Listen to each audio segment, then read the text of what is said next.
Yeah, so we're going to talk about government coverage today. So I know Shaq mentioned it yesterday. I was like, hey, I don't think we've done a training on this recently. So I think it's always good to know. I mean, I remember when I got started in the business, they're like, you live in Virginia in the DMV area, you got to like master these benefits and know how to go over them just to make sure that you can kill it if you need to. Because you're going to run into people that work for the government all the time. You're going to run into people that are military or leaving the military.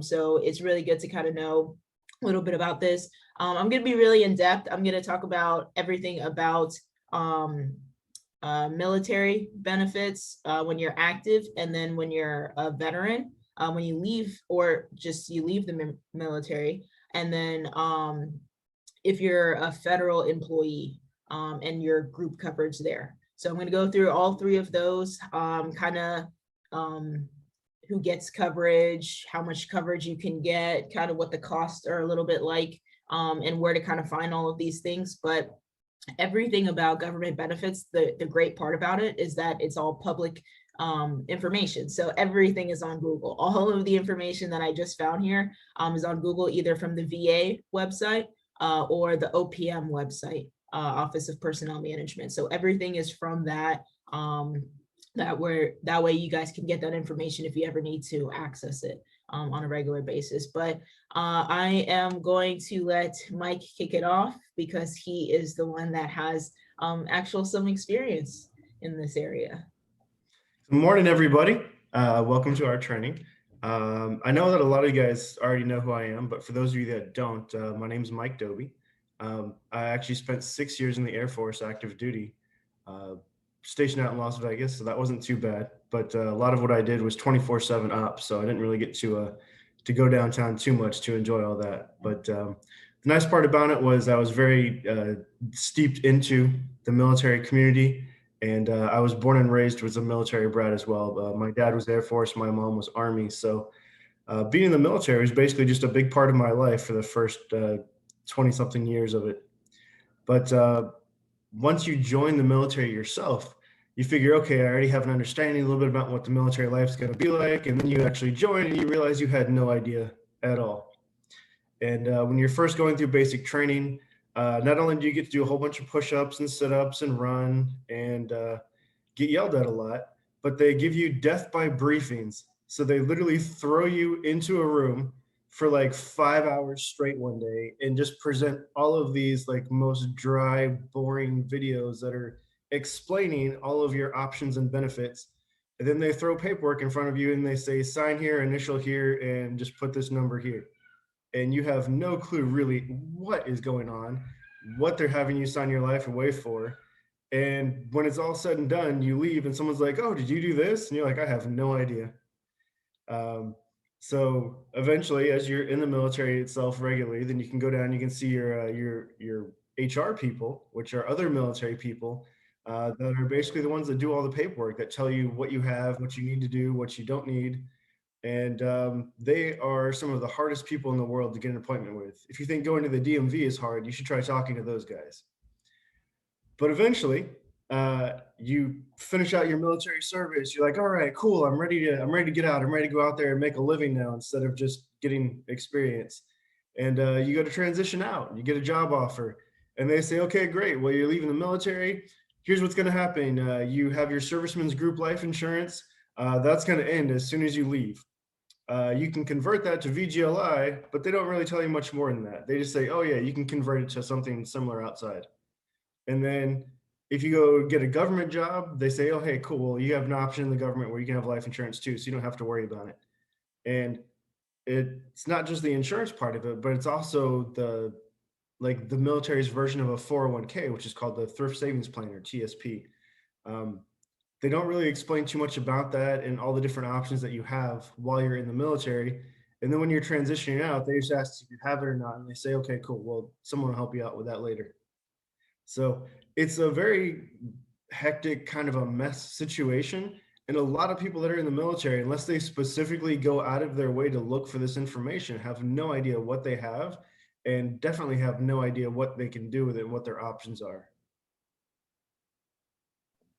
Awesome. Yeah, so today we're going to school you. And if anybody on here was previously military as well, we thank you guys for your service.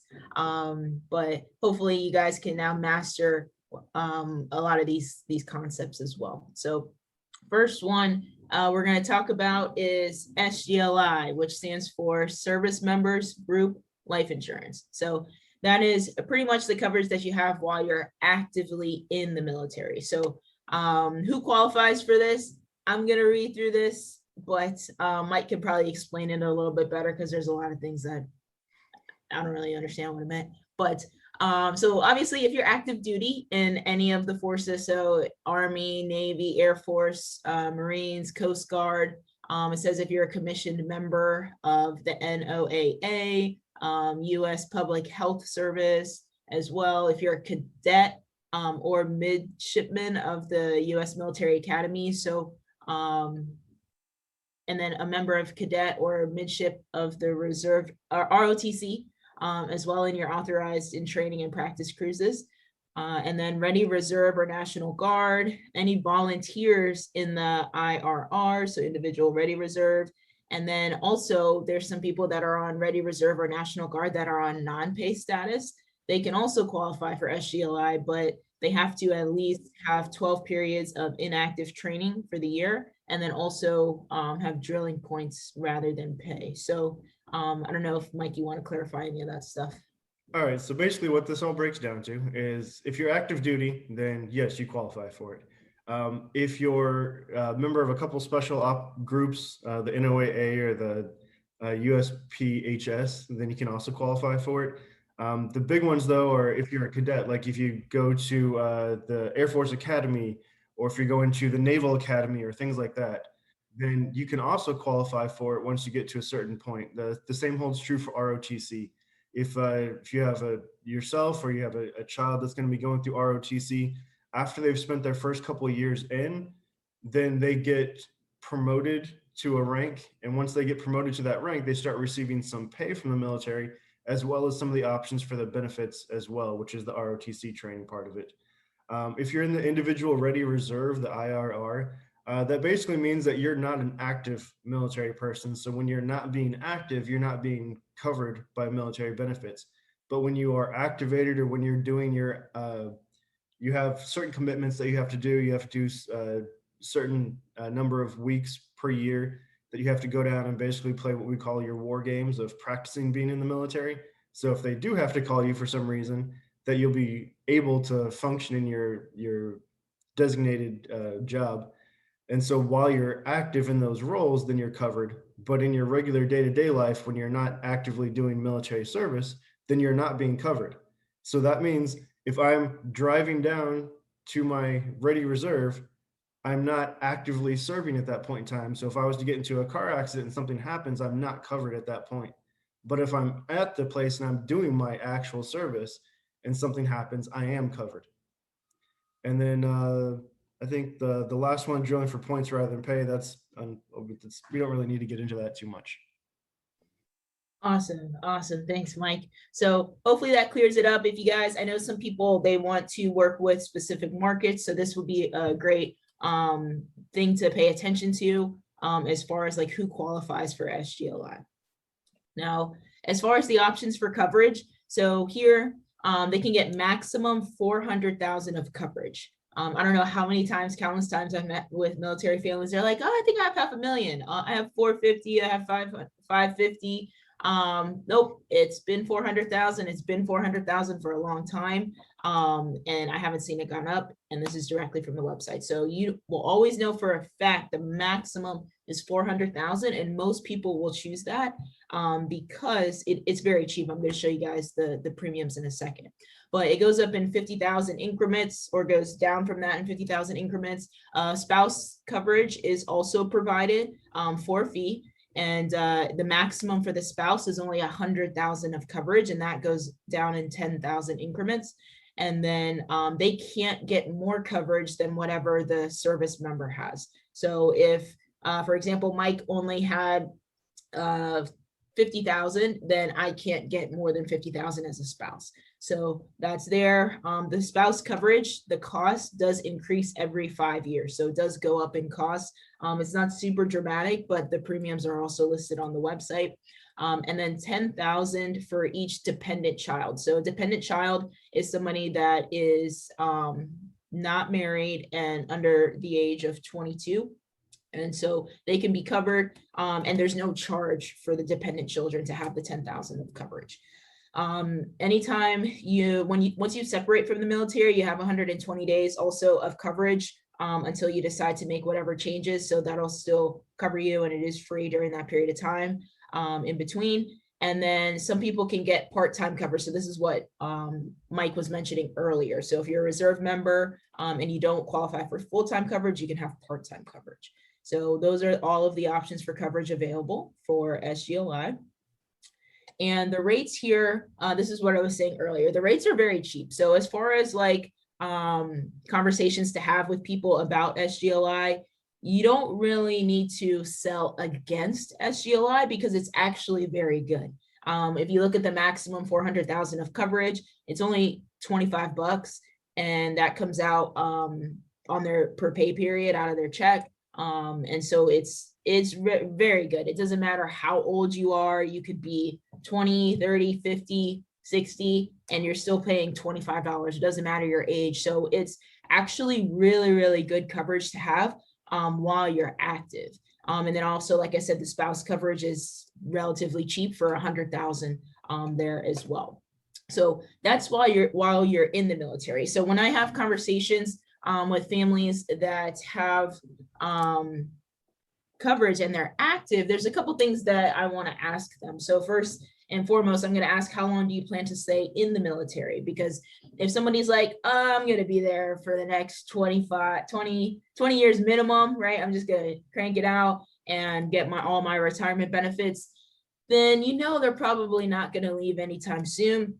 It's really good to talk to people that might be thinking about transition. I had a couple appointments earlier this year, and they're like, yeah, I've been in like 6 years, 7 years, but I'm trying to get out. I don't know if I want to be there that long. That's a great person to talk to as far as looking into additional coverage. But I have offered coverage to military that are active and that have coverage in place and may be in for a while and may be looking to transition out. I've gotten clients on both ends.